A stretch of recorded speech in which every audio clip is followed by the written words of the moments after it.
buenas tardes, un gusto saludarles a esta hora en Argumentos. Gracias por siempre estar en sintonía de nuestras pantallas de Globovisión. Les saluda Soriemi González, acompañada de todo el equipo de producción y también de camarógrafos. Les recordamos nuestras redes sociales, @argumentosgb, en la cuenta de Instagram, donde están ya disponibles. Vamos a subir una foto próximamente para que puedan colocar sus comentarios y preguntas para nuestro invitado del día de hoy. Vamos a evaluar el panorama económico, las perspectivas para este 2025 y también las últimas noticias que han surgido en torno a la materia económica y las políticas monetarias. Presentamos a nuestro invitado de la jornada de este día. Nos acompaña el economista Luis Crespo, quien es también profesor universitario y magíster en precisamente políticas monetarias. Gracias por estar en Argumentos. Buenas tardes, gracias Oriani por la invitación. Bien, y para iniciar el programa me gustaría saber cuál es su perspectiva para este 2025. Ya vamos, a mitad de este primer trimestre del año. Quizás el panorama desde el 2024 finales, inicios del 2025, muchos de los analistas decían, hay incertidumbre. Apenas estamos avanzando, como decía, la primera mitad del trimestre. ¿Cómo evalúa ese panorama y cómo siguen estando las variables de lo que podemos esperar para este 2025? Sí, iniciamos un 2025 lleno de incertidumbre y nerviosismo en materia económica, fundamentalmente porque el desempeño o las proyecciones del escenario económico 2025 están marcadas sobre todo por el tema geopolítico y en particular lo que ocurriera con el nuevo presidente en los Estados Unidos. Cualquier decisión extrema que ocurriera allí cambiaba o determinaba el escenario económico venezolano. Estamos, como tú bien describes, a mediados del primer trimestre y podemos tener unas proyecciones de muy corto plazo sobre el posible comportamiento de la economía venezolana. Además, en un momento donde hay algunas variables que tienen a los venezolanos un poco llenos de expectativa, sobre todo por la volatilidad. ¿Qué va a pasar? ¿Va a mejorar? ¿No va a mejorar? La variable de la volatilidad que está teniendo el tipo de cambio y la inflación a finales del 2024 y cómo se ha mantenido ese ritmo en el 2025 genera mucha expectativa en los venezolanos sobre el comportamiento de los mismos.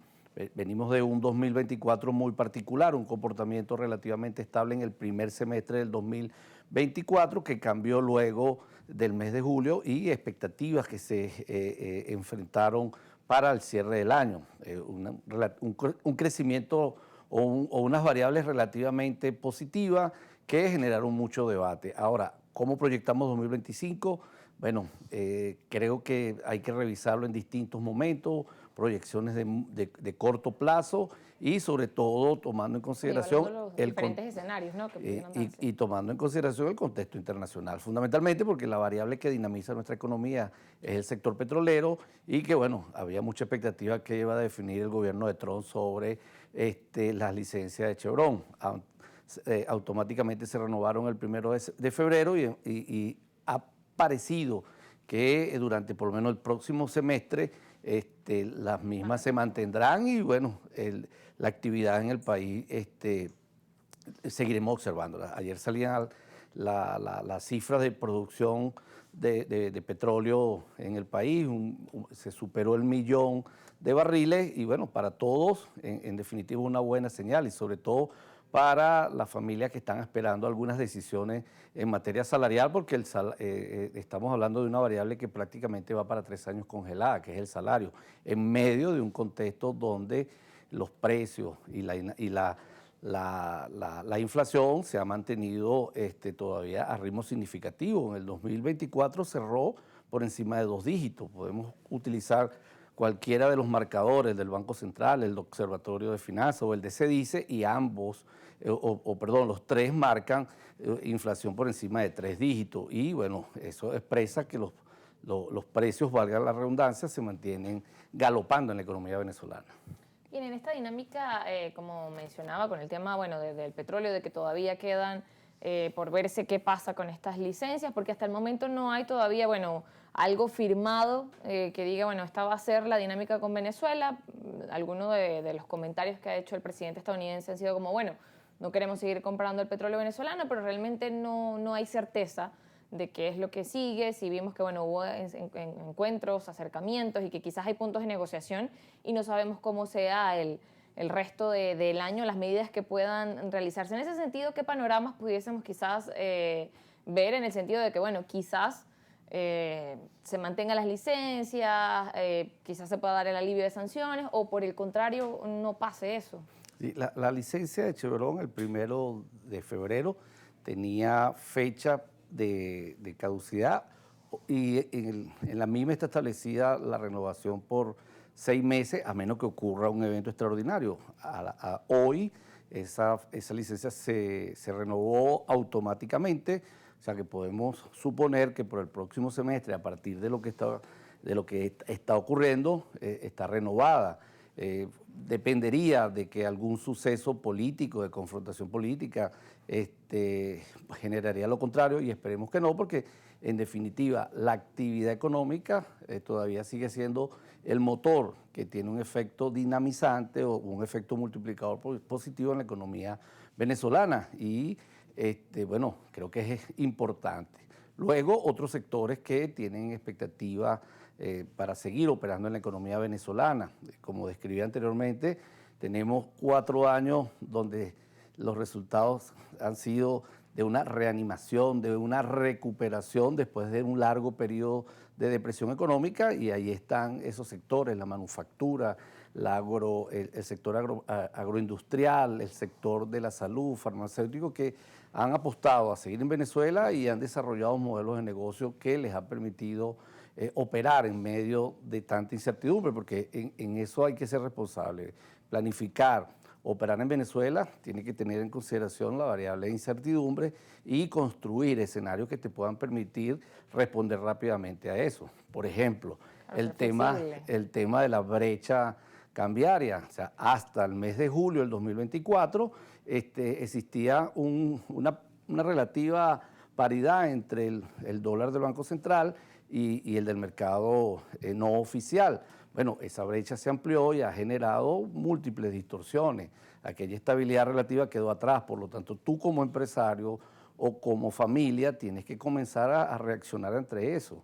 Estamos hablando de un fenómeno que puede significar un 18% o un 20% de diferencia de valor que se va a expresar en la reposición de inventario, en el pago de salario, en la contabilidad, en los precios finales de los bienes. Hay una perturbación en este momento en pleno desarrollo y que, bueno, tienes que tener una estrategia para enfrentarla y evitar tener impactos negativos sobre la misma. Claro, lo que implica un esfuerzo y un trabajo pues consciente de, como usted mencionaba, de esa parte de los empresarios. Ahora también mencionaba hace rato el tema de la inflación y decía que, bueno, se ha mantenido, ¿no? Pero con el tema de los precios o lo que estamos viendo quizás o lo que ven las personas en la calle, ¿cómo están palpando ese tema de los precios? Mira, estamos sujetos a una presión constante. La percepción de que la velocidad de los precios retornó y ese es ¿qué es el concepto de inflación? Es el aumento constante y persistente en los niveles generales de precios. Hemos visto un repunte, sobre todo en el último trimestre del 2024, y ese repunte está vinculado a esa distorsión entre el tipo de cambio oficial y no oficial, porque en definitiva si yo voy a reponer inventario y cuando adquiero la mercancía la quiero a un precio superior, tengo que hacer el ajuste porque si no voy a enfrentar serios problemas de reposición y de flujo de caja. Ahora, es un fenómeno inherente a las distorsiones en el mercado cambiario que se están reflejando allí. Aunque en Venezuela el sistema bimoneda o multimoneda permitió reponer algunos equilibrios microeconómicos, en este momento estamos en perturbaciones entre esos tipos, el tipo de cambio y la inflación. Cualquier indicador que tú puedas utilizar, insisto, está por encima de los 2 dígitos. Estamos hablando de inflaciones dependiendo del indicador, de la fuente que utilices. El Banco Central se necesita que publique octubre y noviembre de 2024 para tener el cierre, pero hasta octubre de 2024, el acumulado con respecto al 2023 marcaba 80%. Si ves el del observatorio era 80%. Si ves el de otro, CEPAL, te determinan inflación de 2 dígitos, que no es nada desestimable y que es un fenómeno o que te demuestra que hay un problema allí en la estabilidad de los precios en tu moneda.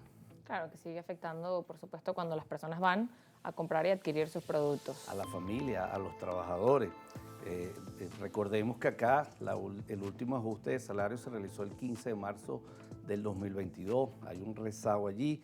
Eso, aunque se han otorgado algunos ingresos vía bonificaciones, todavía tuve un rezago entre el valor de la cesta alimentaria con respecto a los ingresos promedio de trabajadores jubilados y pensionados. Hay una brecha que en definitiva se expresa en necesidades no satisfechas, que se expresa en precariedad y que genera angustia en la familia. Y que cuando tú me preguntabas cómo vive el venezolano la situación que está ocurriendo con la inflación, bueno, es precariedad, es insatisfacción de necesidades, es no poder dar respuesta valga la redundancia, a necesidades de salud, educación y que, bueno, generan niveles de angustia en la familia.